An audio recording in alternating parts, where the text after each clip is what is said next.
Чуу жараткан протокол темасы. Бүтүн Кыргызстан саясий партиясынын лидери Адахан Мадумаров бүгүн дагы сурак берди. Сурактан чыккан Мадумаров эртең прокуратурага чакырылганын айтып, баягы эле суроолор кайра эле берилип жатканын билдирди. Эртең саат 3-кө кайра чакыруу, ошондой бир берилген суроого 15 жолу кайталап дегендей да. Ошондой. Кудай кааласа, чындык, акыйкаттык, адамгерчилик жагынан алганда да, ыйман жагынан алганда да, мыйзам жагынан алганда да 100% биз тарапта. Чындык биз тарапта.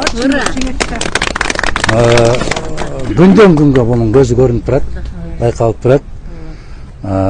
Бирок мен кече айткандай, суу тоодон агып түшпөйт экен, суу тоого агып чыгат экен дегендей болуп, бирок Кудай кааласа баары жакшы бүтөт деген үмүттөбүз. Жакшылык болсун.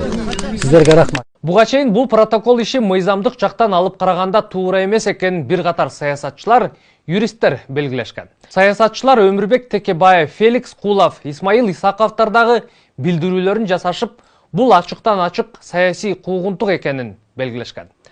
Протокол юридикалык күчкө ээ эмес экенин президент дагы айтканы бар. Өткөн жылы чек ара боюнча УКМК төрагасы Камчыбек Ташиевди барып, протоколго кол коюп келгени эсиңерде болсо керек. Садыр Жапаров ошондо чуу көтөрүлгөндөн кийин маек берип, протокол деген эч нерсе чечпейт деп билдирген эле. Бир эле Ташиев барып протокол кол коюп келсе эле маселе бүтпөйт. Чек ара бул 4 этаптан турат. Чек ара чечилип, аягына чейин чыгып, кол коюшка чейин. Бул рабочий комиссия ошол макулдашып келет. Андан кийин баары такташып алып, президенттерге алып киргизет. Президенттер карап туруп, макулмун десе макул болуп парламентке жөнөтөт, макул эмесмин десе кайра артка жөнөтүп, ушул жер туура эмес болуп калыптыр, оңдойлу десе болот. Анан эгер макул болсо парламентке жөнөтөт, парламент алып туруп карап дагы ратификациядан өткөрүп берет, андан кийин келип анан президенттер кол койгондон кийин анан маселе чечилет. Ушул сөздөрдөн кийин сөз бүтүшү керек эле. Караңыздар. Окшош учур, окшош протокол. Бирок эки башка чечмелөө. Бирөөгө бир мыйзам, экинчисине башка мыйзам колдонулуп жатат. Саясат деген ушул тура.